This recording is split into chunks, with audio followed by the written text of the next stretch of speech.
Começou Percival vs Gareth no novo capítulo de Os Quatro Cavaleiros do Apocalipse. É revelado que Gareth tem um irmão gêmeo dentro dele. Mas o que exatamente é esse cara e por que o irmão gêmeo vive dentro dele? Na verdade, esse irmão gêmeo não deve ser bem um irmão, galera. Vocês lembram que eu teorizei que o Gareth poderia ser uma experiência falha do Ironside? Que ele tentou fazer depois que o bebê Percival foi levado de Camelot pelo Varys? Pois é, essa teoria ainda está de pé. A gente vai falar sobre isso e sobre todo o resto, acho que o capítulo foi bem interessante, mas antes deixa aí o seu like para não se esquecer depois. Se inscreve no canal caso não seja inscrito ainda para a gente bater a meta de 5 mil inscritos e bora para a análise do capítulo.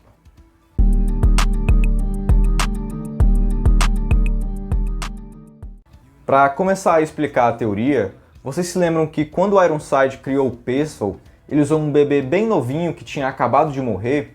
E quando o ritual foi um sucesso, ele disse que aquele era um receptáculo sem alma. Inesperadamente, o espírito ganhou consciência com o tempo.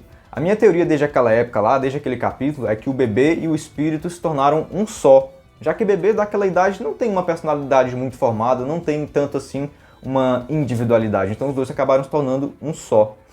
Na verdade, pode ser que nem tenha demorado tanto para isso acontecer, porque vocês se lembram que o Ironside disse que aquilo não era mais um bebê, era um receptáculo vazio.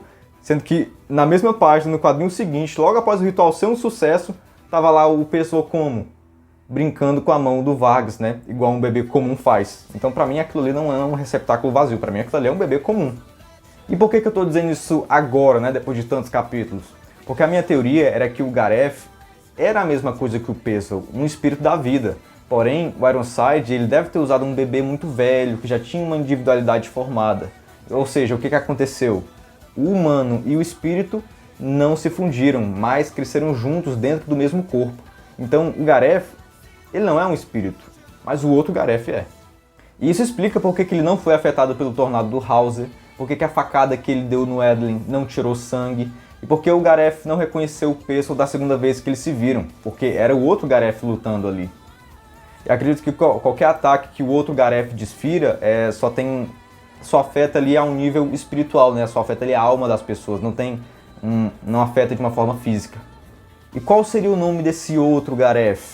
Bom, como eu já expliquei aqui antes, Gareth é o nome de um dos irmãos do Gawain, né? Um dos sobrinhos do rei Arthur. Então as outras possibilidades seriam os outros irmãos, né?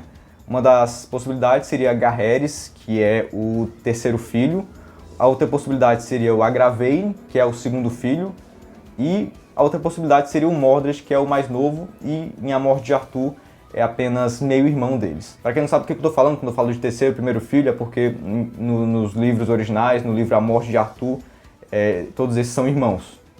E bom, voltando para o começo do capítulo, parece que um dos participantes já ganhou o torneio antes, mas preferiu ficar aí para continuar buscando inimigos fortes.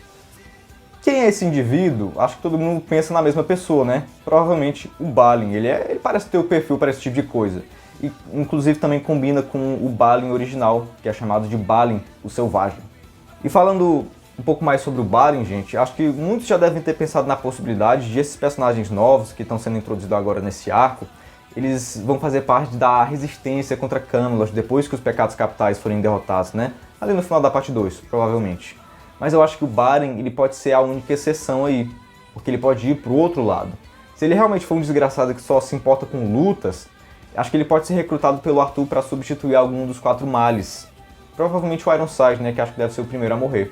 Então nesse caso, acho que Balin é um futuro membro dos quatro males. E além dos competidores, teve um outro personagem misterioso aí no capítulo. É misterioso, na verdade, mais ou menos, né? Porque essas mãozinhas delicadas e o fato de ele chamar o Tantris de Tantris indica que é a outra Isolde, né? A Isolde falsa. Ela tá coberta para esconder sua verdadeira forma, eu imagino, porque minha teoria é que ela é uma criatura do purgatório. Ou ela pode estar só escondendo que ela é uma menina indefesa no meio de um monte de gente perigosa, né? Ela tá com medo dessa galera toda.